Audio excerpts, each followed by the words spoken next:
मैं दिनेश श्रीवास्तव, आप देख रहे हैं आपका अपना ईडी लाइव। ईडी का जांच किया जा रहा है।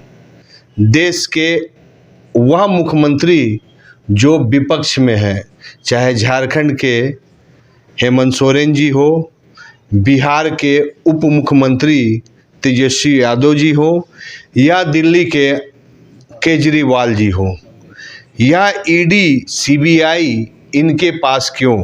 तो इसी विषय में आज बात करते हैं धर्मेंद्र कुमार सिंह जी से, जो उर्फ बम भोला सिंह जी से इनको सब जानते हैं। और सबसे बड़ी चीज़ है कि जमशेदपुर में वह व्यक्ति है जो निर्दलीय चुनाव लड़े। अगर हम जेएमएम के तरफ से बात करेंगे तो वह हेमंत सोरेन के फेवर में बात करेंगे।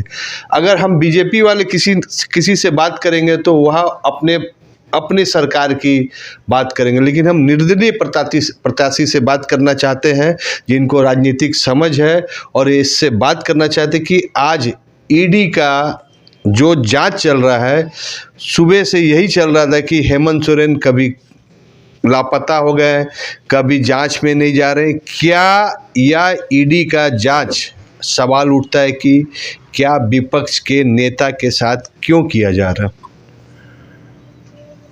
तो बहुत अच्छा सवाल रहा आपका कि विपक्ष के नेता के साथ ही क्यों ऐसा किया जा रहा है, और ईडी का जांच यही 3-4 साल से क्यों? इसी 3-4 साल के अंतराल में ईडी का जांच क्यों? भ्रष्टाचार तो चरम पे है शुरू से, तो जांच सभी का होना चाहिए, केवल विपक्ष का नहीं, पूरे देश के राजनेताओं का जांच होना चाहिए। सरकारी महकमे में उच्च पदाधिकारी रह के बहुत सारे लोग जो कृत किए हैं, उन सबों का भी जांच होना चाहिए। केवल विपक्ष के नेताओं का यहाँ से दिल्ली तक ये कुछ अच्छा नहीं लगता है। मैं बोला जी, अच्छा बोले कि जांच होना चाहिए, लेकिन वह ईडी संवैधानिक विभाग होता है, हमारे देश के कानून में अधिकार है। अगर हेमंत सोरेन जी के पास जांच हो रहा है या केजरीवाल जी के पास जांच हो रहा है तो उनको जांच को काउंटर करना चाहिए, और जांच का जो उनका आदेश है, जो रूपरेखा, उसमें अपने आप को प्रस्तुत करना चाहिए। क्यों भाग रहे हैं? अगर वो सही है तो नहीं, देखिए, भाग नहीं रहे हेमंत जी, वो भी एक शिक्षित इंजीनियर हैं। जरूर उनके पास भी कोई ऐसा ये होगा, मार्ग होगा जिससे कि वो अपना दूरी बना के रखे हैं। चाहे ईडी उनको डायरेक्ट जाके हाथ नहीं पकड़ रहा, ईडी उनका हाथ डायरेक्ट जाके नहीं पकड़ रहा, इसमें भी कुछ कारण होगा, क्योंकि वो शिक्षित आदमी है। कुछ ना कुछ इनके पास भी ऐसा होगा जिसका कि दम इनके अंदर में है। इसको लेकर यदि ये दूर हटते हैं, चाहे फिर आएंगे सामने प्रत्यक्ष होंगे, जवाब देंगे, वो अलग बात है। लेकिन रह गया सवाल केवल विपक्ष का ही होना ईडी का जांच, ये अच्छी बात नहीं है।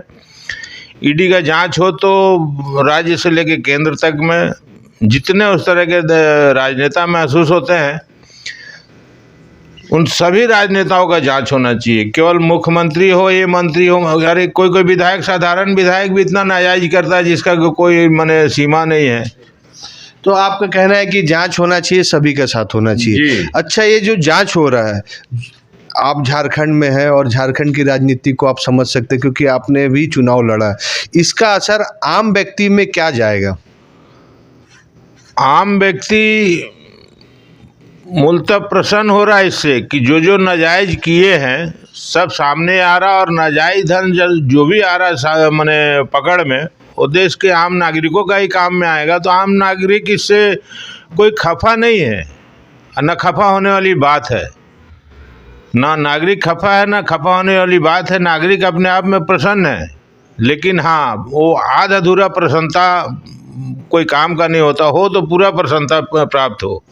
सूत्रों से ऐसे पता चल रहा है कि राहुल गांधी जी की न्याय यात्रा जो राज्य में चल रही है, वहाँ ईडी का जांच बहुत तेजी हो चुका है। क्या सच बात है? ऐसा तो पूर्ण रूप से हम पढ़े नहीं हैं, लेकिन राहुल गांधी जी देश के राजनीति लायक व्यक्ति नहीं है। राहुल गांधी जी देश के राजनीति लायक व्यक्ति नहीं है। जो गाछ पे गुड़ खोजते हो, वो क्या, आप तो बताइए ना, आप बोलते कि स्टोव पे कोयला रख के आप लोग चाय बनाते हैं, तो ऐसा उनके परिवार के प्रधानमंत्री थे, उनके पिता प्रधानमंत्री थे, राजीव गांधी, इंदिरा गांधी थे, नेहरू जी थे, क्या उनके योगदान नहीं है जो देश बीत में? गई सो बात गई, माना वह बेहद प्यारा था। अंबर के आनंद को देखो, कितने तारे टूट गए और कितने तारे छूट गए। कब अंबर पछताता है? तो अब गांधी जी परिवार के लिए नहीं पछताने का, वर्तमान को देखने का है। अच्छा चलिए, अच्छा एक चीज बताइए, जब वर्तमान सरकार भारतीय जनता पार्टी की ऑलरेडी पूरे देश में राम राज्य की चर्चा हो गई, अयोध्या के राम मंदिर की उद्घाटन हुआ, तो फिर ईडी की क्या जरूरत? हो तो जीतेगी भी ऐसे 2024 में। नहीं, ईडी की जरूरत केवल चुनाव जीतने के लिए नहीं है। राम राज्य की स्थापना हो हम लोगों के भावना में भी था, और हम देश का बहुत कोना कोना, पूरा पश्चिम उत्तर दक्षिण बहुत तीर्थ यात्रा गए। हमारे गांव से 260 किलोमीटर अयोध्या हम लोग को जाने का इच्छा नहीं किया और नहीं गए थे इसी दिन के इंतजार में। और ईडी का जांच जो है वो होते रहे, कोई ये नहीं है, लेकिन सबका हो, सबका हो। ये जो 3 साल से चालू हुआ ना, हमको लगता है कि 30 वर्षों तक चलता रहे, कि कोना कोना से खोद खोद के निकाले। खासकर ये राजनेता ही नहीं, सरकारी विभाग के बहुत सारे अफसर लोग करप्ट थे, उन लोगों का भी ईडी जांच होना। अडानी अंबानी का भी होना चाहिए। अडानी अंबानी का तो और होना चाहिए, नहीं तो ये लोग आगे चल के पूरे देश को 5-6 व्यापारी लोग गुलाम बनाएंगे। अब बात होती है कि महंगाई के ऊपर चर्चा होना चाहिए कि नहीं? बहुत जोर से इस पे चर्चा होना चाहिए। जिस स्तर से महंगाई दिन दुना रात चौगुना भागा है, इस पे केंद्र से लेकर राज्य तक को बैठ के मंथन करना चाहिए कि नागरिकों पे ऐसा दबाव क्यों डाला जा रहा है। आप राजनीति कर रहे हैं, बेतहाशा खर्च कर रहे हैं, और नागरिक पे महंगाई का बोझ डाल के उनको उनका गला दबाए हुए हैं। रोजगार में चर्चा होना चाहिए। रोजगार तो स्वाभाविक है कि नित्य दिन इसका चर्चा होना चाहिए, और नित्य दिन कोई ना कोई बहाली होना चाहिए। जो देश का पॉपुलेशन है, जितने देश में बेरोजगारी है, उसके चलते देश के किसी भी कोने में हो, लेकिन नित्य दिन रोजगार की बहाली होते रहना चाहिए, या तो सरकारी हो, कंपनियां हो, ये हो। तो फिर क्यों ईडी और राम मंदिर के बात होता है? ये तो अपने लोगों को दिग्भ्रमित करने के लिए किया जाता है। रोजगार की बात जहाँ तक है, अभी हम 3 दिन पहले पेपर में पढ़े कि टाटा स्टील वैकेंसी निकाली है। झारखंड, उड़ीसा और महाराष्ट्र के लोगों को प्राथमिकता इसमें ज़्यादा दी गई है। तो ये तो देश में व्यक्ति को बांटने वाली प्रक्रिया हो गई है। तो यहाँ झारखंड में 75 स्थानीय लोगों को लेना है, तो फिर ये ऐसा कैसे वैकेंसी? वही ना, इस देश के लोगों को बांटने का काम है पूंजीपति करती है। आप देख लीजिए, ये पूंजीपति को कंजर्वेशन क्वार्टर के नाम से हरिजन लोग के लिए कितना छोटा छोटा घर बना के रखा गया हुआ है।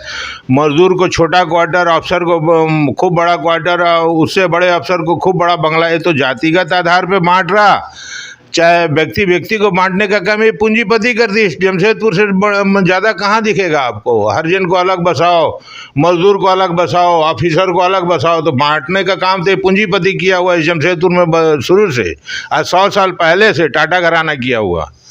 चलिए, बमभोला सिंह जी से राष्ट्रीय विषय पर चर्चा किया गया, ईडी पर चर्चा किया गया, महंगाई पर चर्चा किया गया, बेरोजगारी में चर्चा किया गया। अब जो चर्चा होगी, आने वाला 2024 विधानसभा चुनाव पे चर्चा होगी, क्योंकि बमभोला सिंह जी फिर मैदान में उतरेंगे। लेकिन जमशेदपुर के लिए यह बहुत अच्छा है कि यह बमभोला सिंह जी निर्दलीय चुनाव लड़ते हैं, ना किसी पार्टी का सिंबल रहता है, ना बीजेपी से, ना कांग्रेस से, ना जेएमएम से। और हम इनकी काबिलियत की तारीफ देते हैं कि निर्दलीय चुनाव लड़ना बहुत ही जरूरी है। चुनाव चिन्ह भी बहुत अच्छा है, खाने से भरी थाली छाप।